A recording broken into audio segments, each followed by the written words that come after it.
Mu buzima bwa muntu hano ku isi, umuntu aravuka, agakura, agahihibikana kugira ngo abeho. Nyamara igihe kiragera akava muri ubu buzima.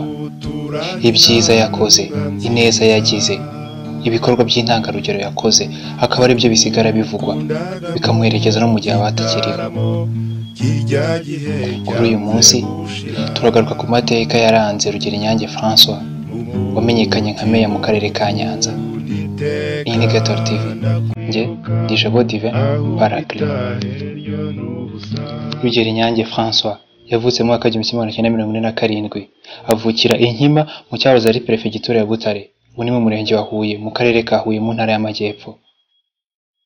Mu mwaka w'igihumbi kimwe magana cyenda mirongo irindwi na gatatu, Rugerinyange François yaje guhungira mu Burundi ahunga amacakubiri n'ivangura byari mu Rwanda muri icyo gihe. Mu mwaka w'igihumbi kimwe magana cyenda mirongo icyenda na kane yagarutse kimwe n'abandi basore bari biyemeje kubohora igihugu cyabo. Muri icyo gihe yari akiri muto mu Nkotanyi.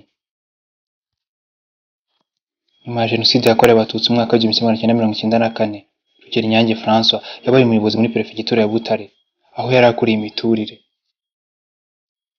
Mu mwaka w'ibihumbi bibiri n'imwe kugera mu mwaka w'ibihumbi bibiri na gatanu yabaye umuyobozi w'akarere ka Nyanza.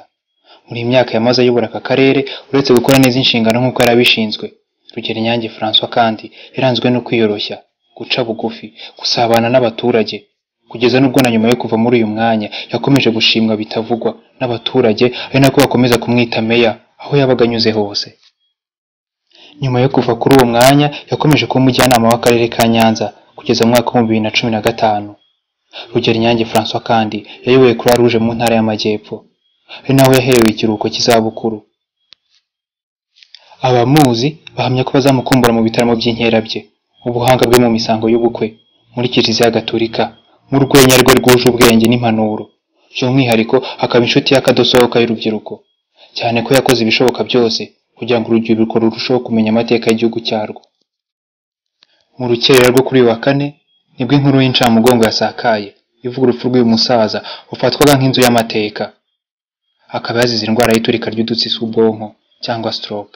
Yari amaze iminsi arwaye, dore ko yari hashize iminsi asezerewe mu bitaro byitiriwe Umwami Faisal. Ariko akaba yari afite n'ikibazo cy'uburwayi bw'umutima nk'uko bamwe mu bagize umuryango we babitangaje. Rugerinyange François yashakanye na Mukarwego Immaculée, akaba asize abana 4. Wakoze ibyo yagombaga gukora mubyeyi, abo watoje, abo wafashije, abo wigishije, umuryango wawe n'abo mwakoranye, tuzazirikana ubutwari bwawe, tuzahora tugusabira.